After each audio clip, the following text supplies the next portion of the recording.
मुनयो Sadhu पृष्ठोहम भवद्भि लोकमंगलम यत्कृता Krishna संकृष्ण जीनात्मा सुप्रसीदति. This is an old conversation between great sage Suta Goswami and many Brahmins assembled in Naimisharam. What is this child?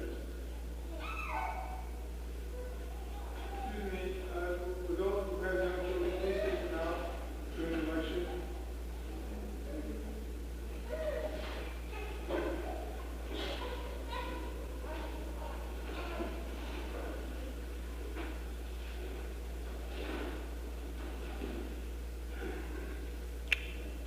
So, the Suta Goswami, the speaker, is congratulating the assembly on account of their inquiring about Krishna. Krishna sang Prashna. Jat krita Krishna sang Prashna. You have inquired on a very nice subject matter about Krishna and about dharma.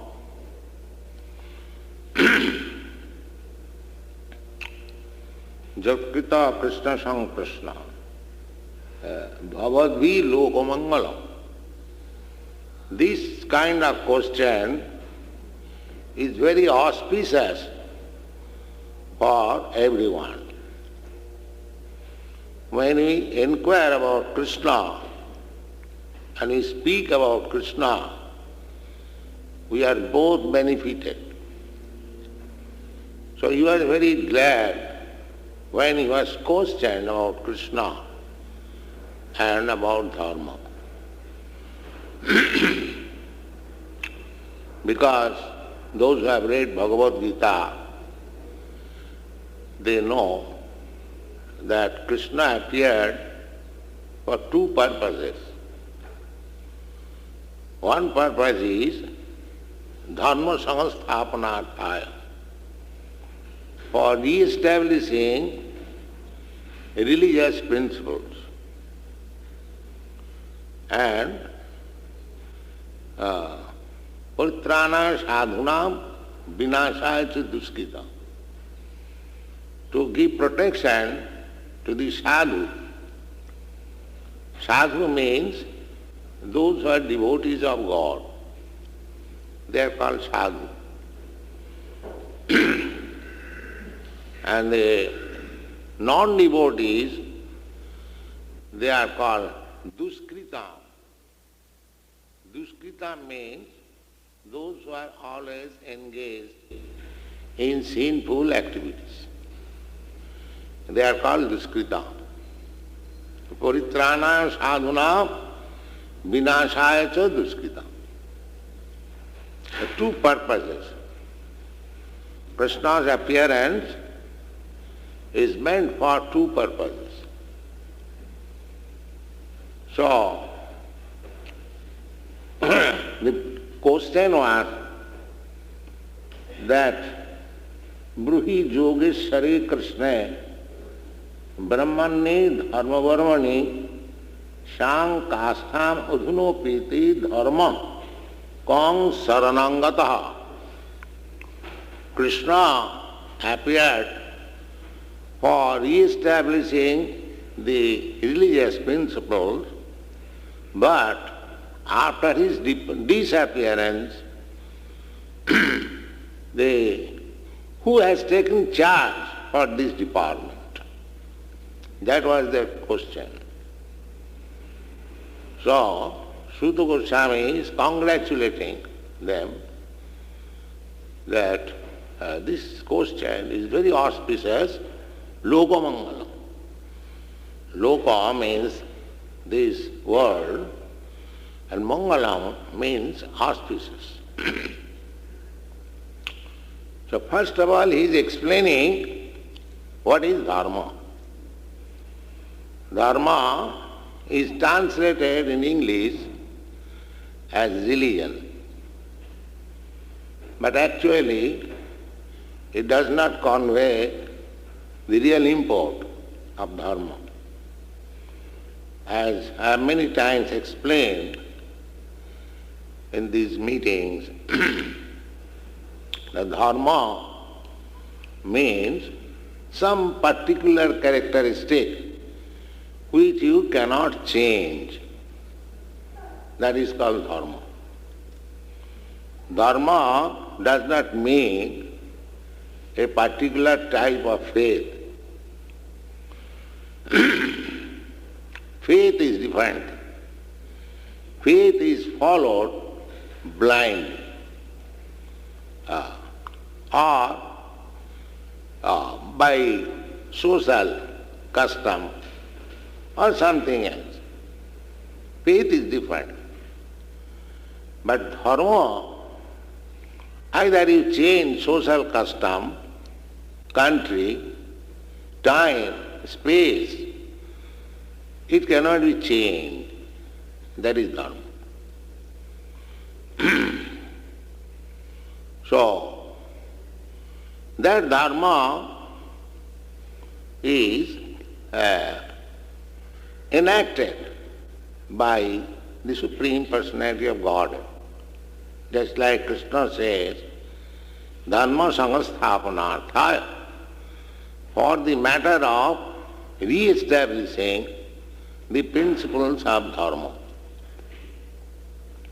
So there is a difference of understanding between Dharma and religion. Although the Sanskrit word Dharma is translated into English as religion. Religion in the dictionary, it is explained as faith. But Dharma is different. Dharma you cannot change. In whichever condition you are, you have to follow the special characteristic. And that I have already explained. That special characteristic is that every living entity is engaged in service for others. Every living entity. Human being, birds, beast, animal, every living entity is giving service to somebody else. That is Dharma.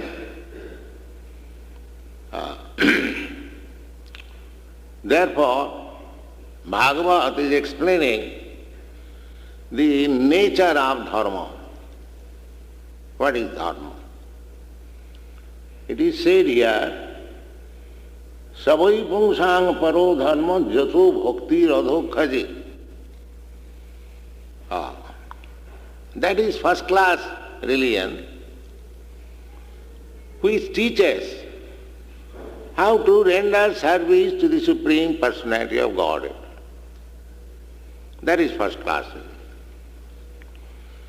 There is no consideration of which type of dharma or faith you are following. It doesn't matter. You may become a Christian, you may become a Mohammedan, you may become a Hindu, or whatever. There are many religious sects or faiths all over the world. But this Krishna Consciousness movement, which is called Bhagavad Dharma. Bhagavad Dharma means relationship with God and execution of our duties in that relationship. That is called Bhagavad. First of all, we must know what is God. then we must know what is our relationship with God. Then, as soon as relationship is known, then what is our duty? Just like if you are admitted in some institution or in some office, is our relationship. So, everyone, every religion accepts God is great. Some total definition. That's a fact. God is great. And we are minute, small. In the Bhagavad Gita, it is stated, Mamaivangsha jiva bhuta. God says, Krishna says, that all these living entities, they are my part and parcel. Part and parcel means we can understand very easily, just like this finger is part and parcel of my body. Everyone can understand it. So we are part and parcel of God. Take the whole body of God, the Virat Murti or the gigantic universal form, in whichever you like, you take. So every one of us is part of that universal body. Mamaivangsha. So, the same example, the finger or the one piece of hair, whatever you take, it is the part and parcel of the body. Whole combined together, it makes the body.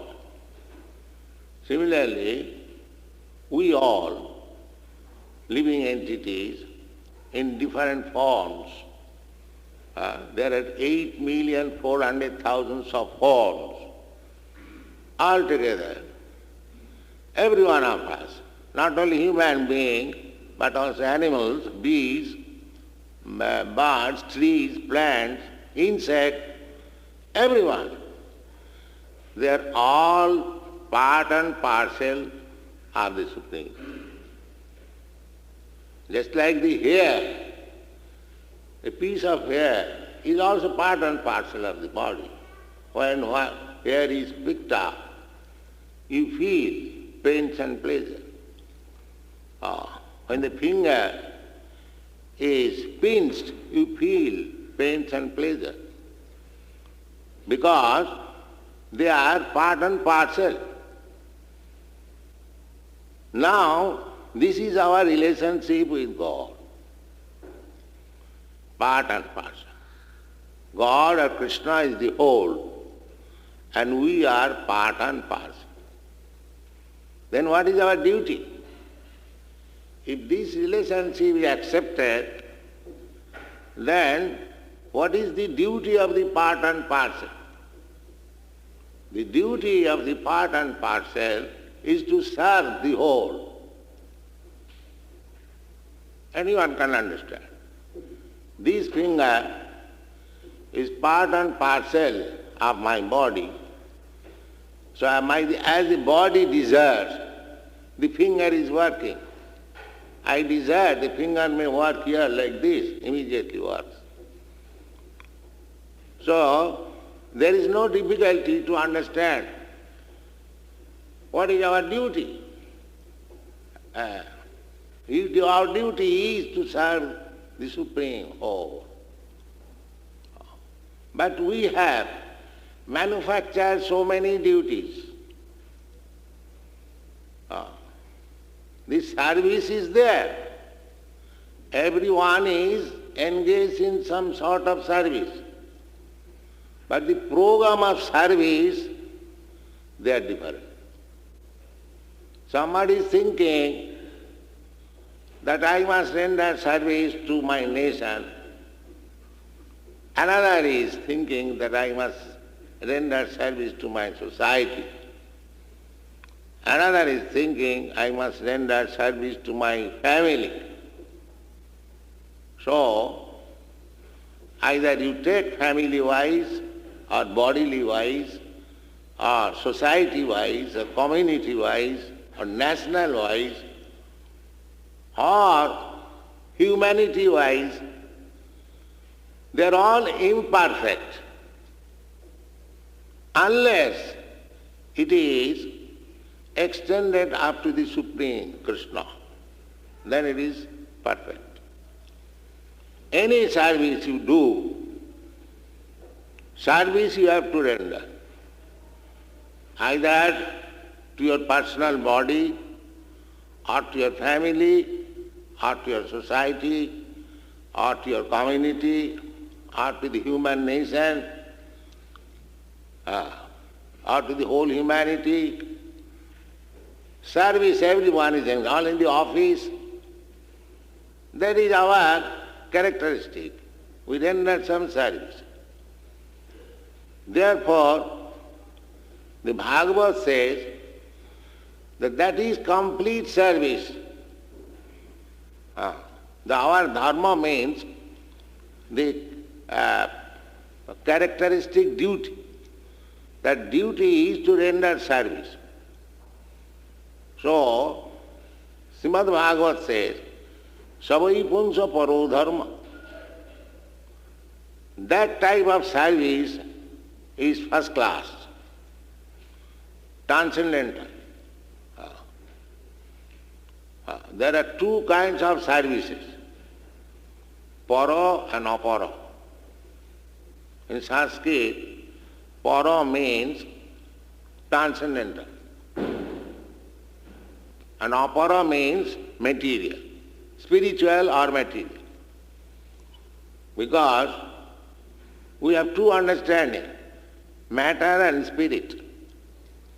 Everything is material or spiritual, mundane or transcendental.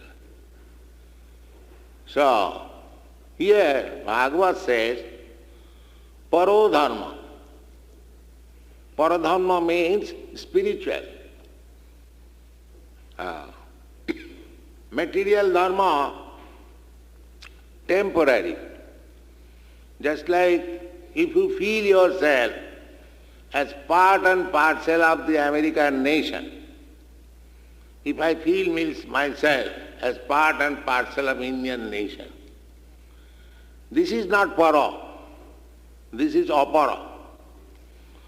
Because your relations with America or an Indian's association with India is temporary.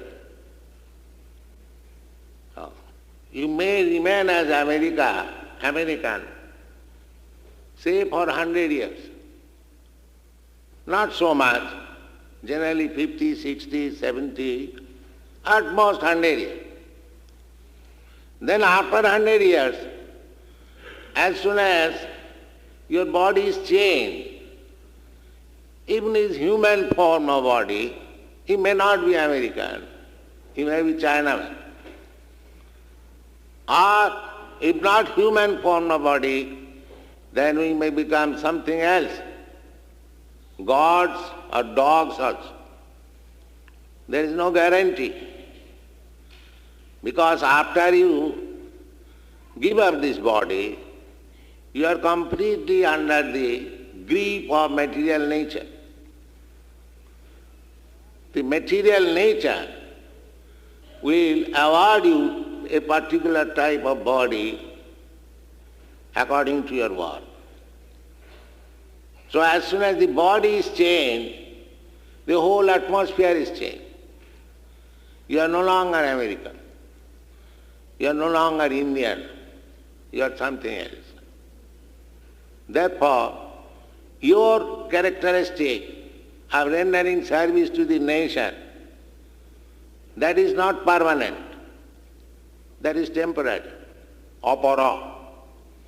Apara means temporary inferior. But because your soul, spirit soul, part and parcel of God, you have got a particular duty. That is eternal duty. That eternal duty is described here. Savai pungsa paro dharma jato bhakti radhokhaja. Radhokhaja. Adhokhaja, this Sanskrit word, is applicable to this absolute truth. Akhaja, adhokhaja. Akhaja means experimental knowledge. Things which you can perceive by your present senses. Just like you can touch, you can understand a thing by touching, if it is hard or soft, liquid or solid. You can smell, you can hear, so many sensual activities. So, things which you can perceive by your sensual activities, they are called direct knowledge or knowledge by experiment, but which is beyond your experiment. And that is called adhokhaja. Adhokhaja means beyond your sense perception. So God's another name is adhokhaja, means beyond our perception.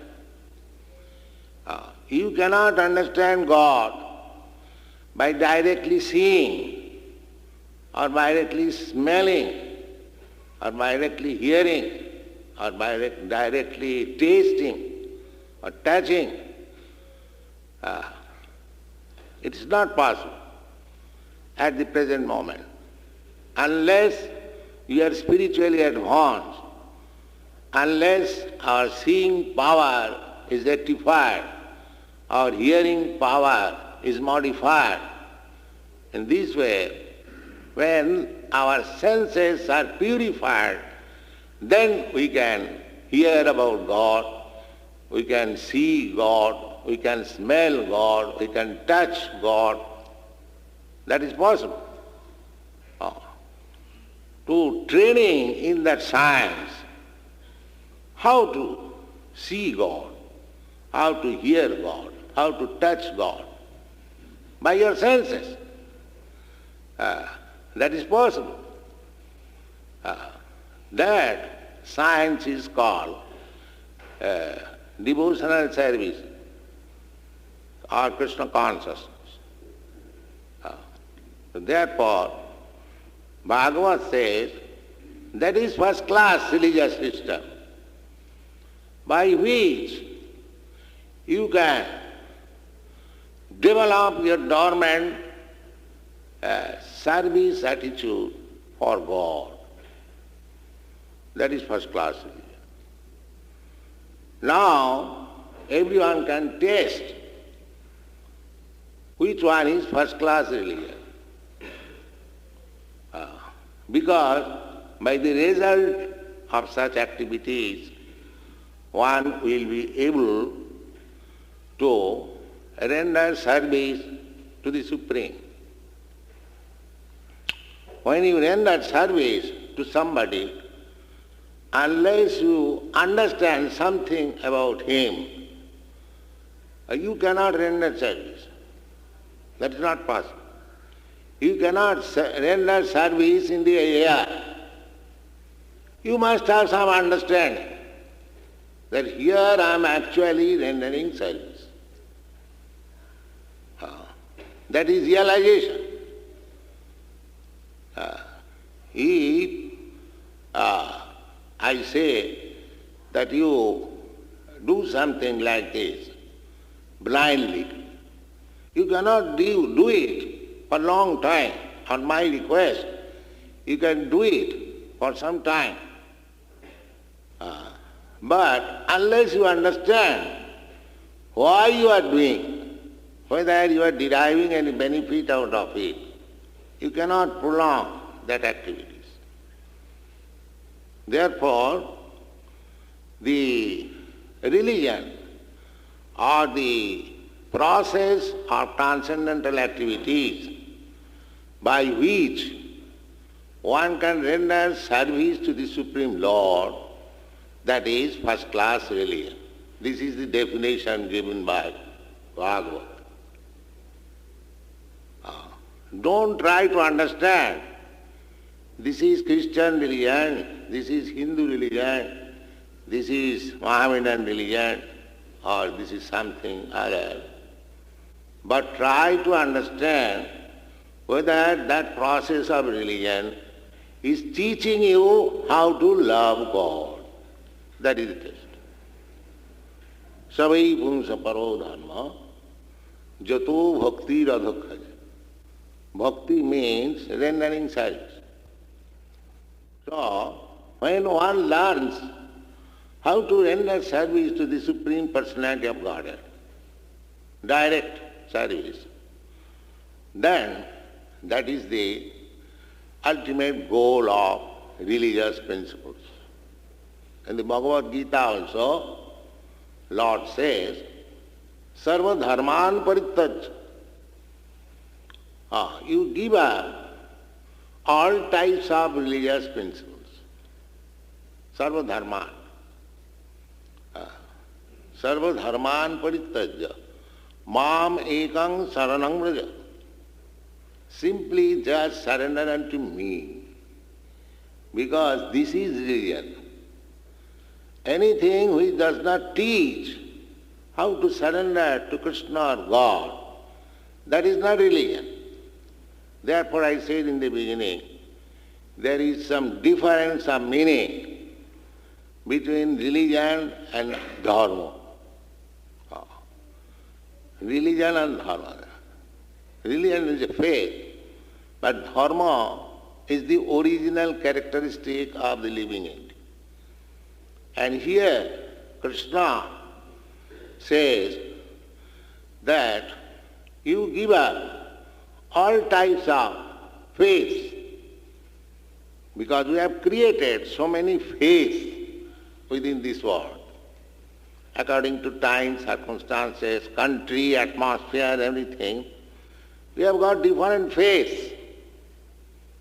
But Krishna says it is not the question of faith, it is the question of actual relationship. Because every living entity is part and parcel of Krishna, and the duty of part and parcel is to render service to the whole. Therefore, Krishna came to establish this type of religion, this first-class religion. Sarva dharman parityajya mam ekang saranam vraja. So, any religion. Now, you should understand Krishna as God. When you speak of Krishna, last week I explained, if there can be any name of God, there are many thousands of names of God. Somebody says, God has no name. Yes, God has no particular name, because as I explained, God's name is ascertained according to his activity. Just the other day I explained, God appeared as the son of Nanda Maharaj. So he is called son of Nanda. That is another name, Nanda Nandana. Nanda Nandana means one who gives pleasure to Nanda. So everyone's son, child, gives pleasure to his parents. So Krishna, by his activities, childhood activities, he gave pleasure to his father and mother, Jasodanandan. Therefore he is known as Jasodanandan, Nandanandan. He was lover of Radharani. Therefore he is called Radharaman. In this way, Krishna has got different names. or God has got different names according to his different activities. But his real name is Krishna. Krishna means all attract. He attracts everyone. Krishna attracts both the non-devotees and devotees. Devotees are very much attracted to Krishna to render service, and non-devotees are attracted to Krishna to kill him. But everyone is attracted. Somebody is attracted to vanquish God. That is also another attraction. Indirect attraction. If I always think of my enemy, how shall I vanquish him? That is an attraction. And if I think of somebody, of my friend or somebody, how shall I make him happy? That is also attraction. So there are two classes of men in this world. One class is trying to serve God, another class is trying to kill God. There is no third division. So those who are trying to kill God, that is an attraction. And those who are trying to serve God, that is also attraction. Therefore, God is all attract. Just try to understand whether this definition is complete. The Krishna means all attract. Therefore, Bhagavad says, Krishnastu Bhagavan Sayam. There may be many gods according to our conception. God means all-powerful, our definition in the Vedic Shastra, God means full of all opulences. There are 6 kinds of opulences: to become rich, to become very powerful, influential, very much famous, very beautiful, very wise, and very much renounced, unattached. The 6 kinds of opulences, when they are found in fullness somewhere, that is God. This is the definition of God. These 6 kinds of opulences. We have seen many rich men, but if you find out somebody that nobody is richer than him, then he is God. We have seen many men, wise men, but if you find out somebody, nobody is wiser than him, then he is God. In this way, the 6 opulences, when they are fully represented in one person, he is God. He is Krishna. When Krishna was present on this planet, he exhibited all these opulences in fullness. Nobody could conquer him. Nobody was richer than him. Nobody was beautiful. In the history of the world, you cannot compare with Krishna anybody as more rich, more beautiful, more wise in this way. Therefore, Bhagavat ascertained Krishnastu Bhagavan Sayam. The original personality of Godhead is Krishna. So, this Bhagavad Dharma is, if anyone is taught how to love Krishna, that is first class religion. Savai pungsa paro dharma, jato bhakti radhokhaj. What kind of bhakti? Now there are sometimes motives. If I want to render such service unto you in this material world, I make friendship with you, I flatter you, I invite you at home to give you something to eat. But generally there is some motive. That if I can make friendship with this man, I'll execute such and such motive through him. Here it is said that when you render service to God or Krishna, there may not be any motive. That is not service. That is not pure service.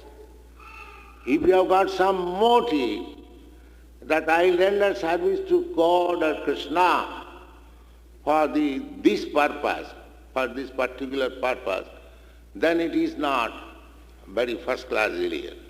If you want to serve God with some motive, motiveless, ahituki, no cause, ahituki, apratihata. Apratihata means it cannot be checked. If you want to render service to God, it cannot be checked at any circumstance. Nobody can say that because I am poor, I cannot serve God. No. God can be served both by the poor and the rich without any difficulty. Because it is not material affair.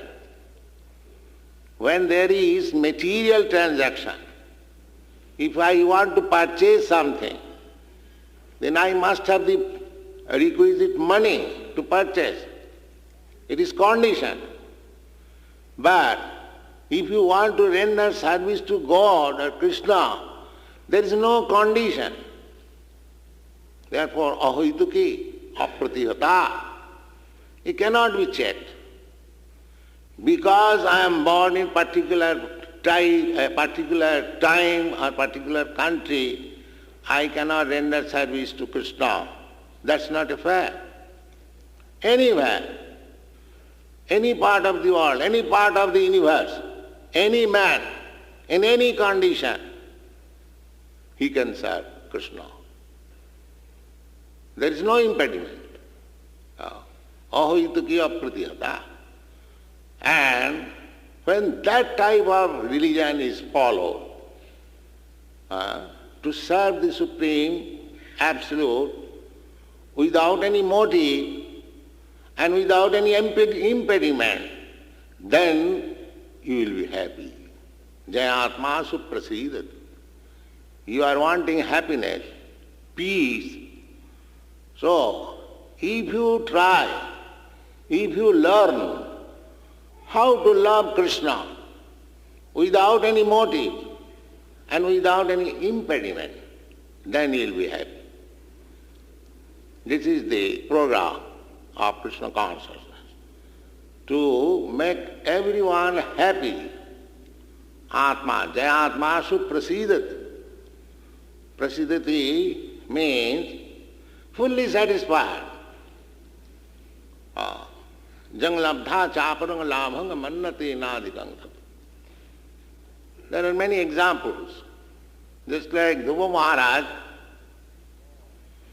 he went to worship God with a motive. His father did not accept him on the lap. His stepmother insulted him that you cannot sit on the lap of your father because you are not born in my womb. Stop there. So, he went to worship God in the forest with a motive. He was a Kshatriya. He was determined that I must have my father's property. And everyone thinks like that, some motive. But his mother advised that your determination, this promise can only be fulfilled if Krishna helps you. Otherwise, it is impossible. So he went to worship Krishna. But actually, when he met Krishna face to face, he said, Shamin kitatosmi barangana jachi. my dear Lord, simply by seeing you, I have become satisfied. I don't want anything more from you. That is the result of pure devotion. Even one goes to God with a motive, but if he actually becomes a devotee, he becomes motiveless, no more motive. Simply by association, simply by serving God, he is so satisfied that he has no more demand. Sir, I want this. That is recommended here, savai punsa paro dharma, jato bhakti radhokhacha. If we can promote ourselves, elevate ourselves to the standard of loving God without any motive, without any return. Sometimes we go to God for some return. That is motive. So, no. God should be loved as Chaitanya Mahaprabhu taught us. Aslishya vapadanatang pinastumam marmahatang karotu va adarsanam. Sometimes, just like Dhruva Maharaj went into the forest to see God. But here, Chaitanya Mahaprabhu teaches, marmahatang karotu va adarsanat. If you break my heart perpetually, but by not being present before me, he doesn't say that you want to see God. Doesn't matter. Why I shall see God? He is busy. Why shall I call him to become present in my presence? No. Although I am broken-hearted, I would have been pleased to see God. But doesn't matter if he does not come. That is pure devotion. I served God so many years, and still I could not see him. Give up this job. Let me go to Maya. That is not devotion. That is motive. I wanted to serve God with a motive. As soon as the motive is not fulfilled, one German friend, my godbrother, he said, in the last war, in the First World War, all manpower went to the active field. So the sister, generally woman, left. Woman means sister, mother or wife. So they went to church. My husband may come back, my brother may come back, or my son may come back, but nobody came back. So they become atheists. Because they went to the church with some motive, and the motive was not fulfilled, they become atheists. Therefore, this type of devotion is not pure devotion. Motive, God, is not meant for supplying your orders. Because he takes service. He does not serve anybody. So if we want to bring God for our service, we may be disappointed. Because God does not agree to serve anybody. He is Master, Supreme Master. How you can expect that God will come to serve you? But God supplies everyone's necessity. But if you want more than your necessity, that is a different thing. That may not be supplied by God. Therefore, we should not approach God with a motive. We should simply approach God to love him. That's all. Without any return. That is pure devotion. That is described here. Savai punsa parodam. Jato bhakti radhokha. Ahituki apratihata. Jayata samprasidati. If you want really peace by worshipping God, by rendering service to God, then you should learn how to love Krishna without any motive. That kind of love will never be checked, will never be hampered in executing a devotional service, and that is first class religion. Thank you very much.